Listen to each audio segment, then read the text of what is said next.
month-long summer academy. Goodbyes 2 weeks ago, that was one thing, that was bad enough. But I do think that this is very sad, to think that in a few short hours, all this vibrant energy, intelligence and laughter, I've had a lot of laughter this week, which is always good news, will disperse, and each of you will be travelling your own way, with your own thoughts and your own memories of the last fortnight, in some cases the last month, reflecting quietly on the long journeys home. If I can begin by offering my sincere thanks to all those who made the Oxford Summer Academy the wonderful moment it is. I begin with our friends at St Edmund Hall, Simon Coster, Sue McCarthy, and their many colleagues from the lodge through the Scouts to the staff in the hall as I speak, whose preparation and delivery of those wonderful breakfasts have set us up for the day, and these dinners, which have signalled the end of the working day, the beginning of evening activities, and that element so dearly cherished by students young and old, free time. We all like free time. I'd like to thank all of those on the ENTS team who've looked after you around the college and on the various excursions. Celia and Kay, who's with us tonight, Varali and Josh, both of whom are with us tonight, and Evie and Helen.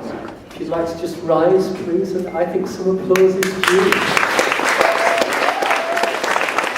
Thank you. Kay, Josh, and Varali.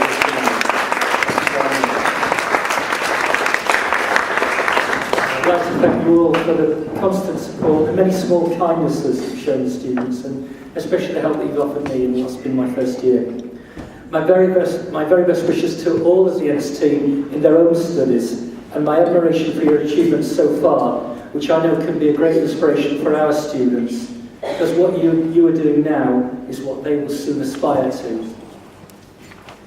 To Eddie Jacobs, the gentleman in the beautiful jacket, for his coordination of the ENTS team, for his constant vigilance and his wry good humour in the face of all demands, small and large. My thanks, Eddie.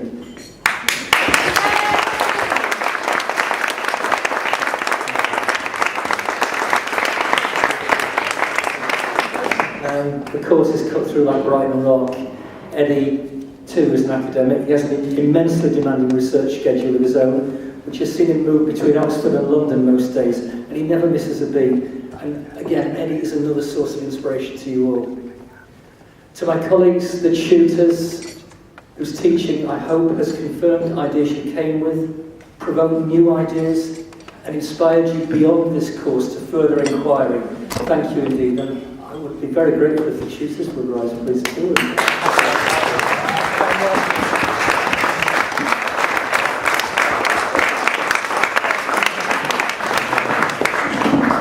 Thank you again for all the support you've shown me. This is my first year. Two members of the teaching staff I must thank above all for combining their academic work with the role of warden. So thank you to Leslie Parker-Collins and Carl Gibson for the understanding and the kindness you've constantly displayed, especially in this last 2 weeks when a number of the girls have not been well, but have done their very best to keep going, and I really appreciate that on your part. Thank you, Leslie and Carl, for all you've done to encourage and assist in the little things as well as the large. Leslie and Carl.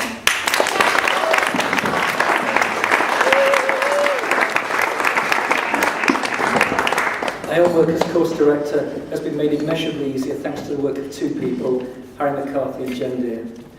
Harry has been everywhere and overseen everything on a course in the course of the 4 weeks, from the academic, ensuring the smooth running of the daily tutoring schedule, through to the social programme, leading the way on all our trips around Oxford, sometimes at a pace that at my age I struggle to keep up with, and beyond Oxford, and doing all he can to ensure the smooth, efficient running of what has been a tightly timed schedule chock full of delights. I know there are many occasions when Harry said, that's enough of that, we're ready to go on and do this now. Harry, I'm absolutely indebted. Thank you.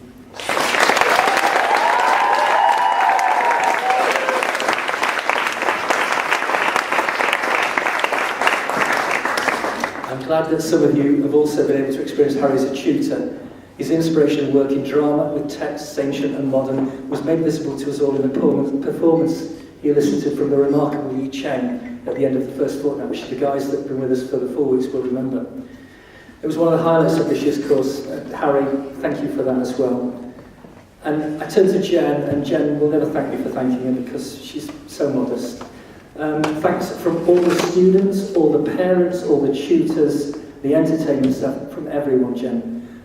A wonderful course like this begins as an assemblage of information, registration forms, tutor details, outlines of programmes, and the patience, the determination, and at times the sheer ingenuity that it takes to make a whole out of parts is remarkable and so frequently unsung.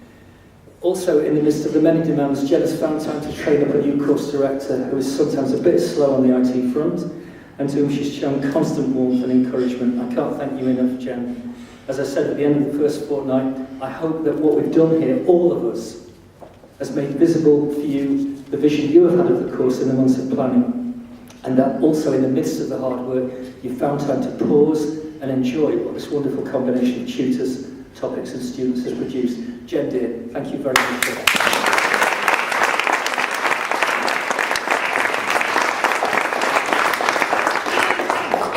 Oxford Summer Academy is a partner of Oxford International College, and Dr. Mario Peters, their director, and Kim Terra, their chief operating officer. I think many of you will have met Kim certainly over the last few weeks.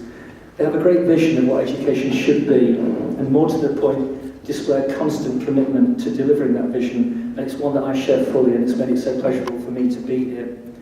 I want to just say a little bit more about that before I move to you and the prize-giving element of the ceremony. Our tutors have rooted what they have offered you in post-16 education for when you're over 16. For many people that means A-levels, IB, and so on.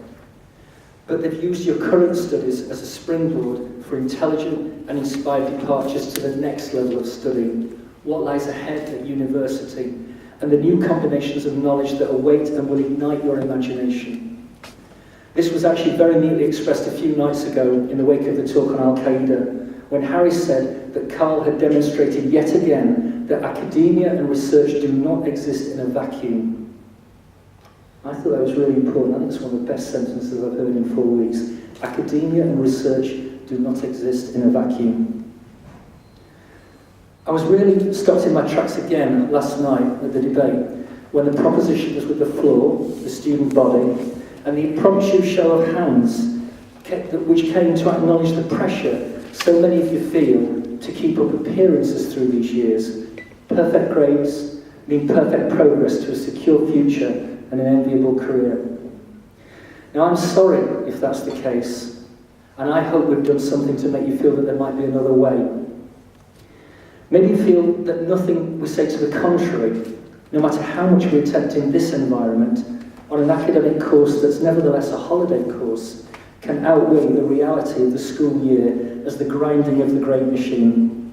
That the only reality is the constant fight to keep up with things, or hopefully to just be one step ahead, coursework, preparation for exams and so on. I speak to you from the home of one great university, but not the only one. There are many great universities and many great courses. You will face great challenges to enter any one of these institutions. Great performance through the year, public exams, interviews, entrance tests. And on every possible occasion when you face each of these challenges, I enjoin you once more to just do one thing, to be yourself, to be the best possible version of you. Nobody is better equipped than any of you to do that one thing. Get the grade, they tell you. Get the grade. But we are here to tell you, in Harry's words, that academia and research don't exist in a vacuum. They must connect to life, to something that's unique to you and can't be schooled and can't be bought. As I've said before, be the best version of you, believe in yourself. I thought as I walked home last night about King Lear and some terrific words by Edgar, he's the good brother, a slightly less sexy one, at the end of the play, reflecting on the chaos that a mindless, callous bureaucracy has created in its ruthless search for order. I don't know if you noticed those words. Shakespeare has Edgar say, in his hopes of restoring a humane order, that we should engender a new world of truth, speak what we feel, not what we ought to say. That's what Edgar says at the end of the play. We should speak what we feel, not what we ought to say. And that was what you did last night when you voiced those fears. Grades can seem to be the only thing education is about, but I can guarantee you that the universities you apply to will look beyond the grades to who you are, what passion you live, and can sustain in 3 years or more with them. In closing, I want to go back to the beginning. I began with what might seem a rather gloomy reflection on departure. And I know it's a cliche that every ending is a beginning, but there is a real livable truth in that. If you're sad about going tomorrow, it's because you each contributed to make something good here with a bunch of strangers. And if you've done it here, then you can go on and do it again and again throughout your lives. That, I think, is the great skill of the wonderful tutors you've met, and this is one of the skills that we have helped nurture in you. The ability to go somewhere and to make good things happen. That travels with you. That ability to connect with people and to make a new community in a new place. So go ahead, be bright, be wonderful, which is to say, once again, be yourselves. One final thought. No matter what my own students have achieved over many years now, 30, 35 years, I always have two questions.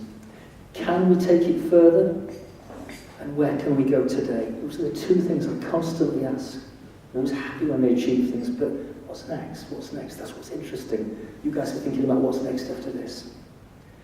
Each day brings a new academic journey. Be brave, embark. Thank you for coming to us. And please, take something of what we believe away with you. Thank you very much.